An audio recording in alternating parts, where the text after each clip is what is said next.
رسوله الكريم أما بعد فأعوذ بالله من الشيطان الرجيم بسم الله الرحمن الرحيم إنما يريد الله ليذهب عنكم الرجس أهل البيت ويطهركم تطهيرا قال النبي صلى الله عليه وسلم الحسن والحسين سيدا شباب أهل الجنة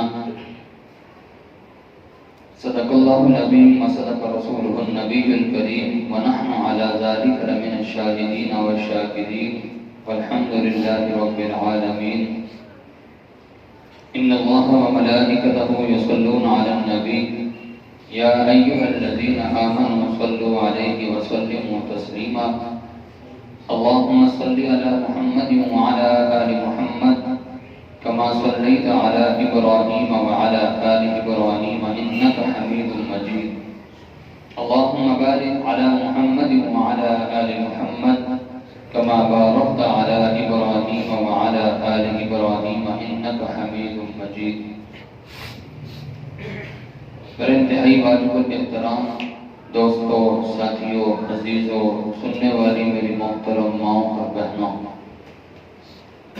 اللہ رب العزت نے حضرت آدم علیہ السلام کی اولاد میں سے عرب کو چنا ہے۔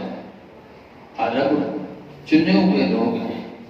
حضرت آدم کی تمام اولاد میں سے عرب چنے ہوئے لوگ ہیں، اور پھر ان عرب میں سے حضور کے آباء و اجداد میں ایک شخص کہ جس کا نام مضر ہے، مضر چنا ہوا آدمی، اور پھر مضر کی اولاد میں سے حضور کا خاندان جس کو قریش، قبیلہ قریش، وہ چنا ہوا قبیلہ، اور پھر قریش میں سے بھی چنا ہوا حضور کے آباء و اجداد میں ہاشم، یہ چنا ہوا آدمی، اور پھر ہاشم کی اولاد میں سے نبی پاک صلی اللہ علیہ وسلم نے ارشاد فرمایا کہ اللہ نے مجھے چنا ہے۔ تو ہمارے پیغمبر سب سے زیادہ چنے ہوئے، سب سے زیادہ مقام اور مرتبے والے،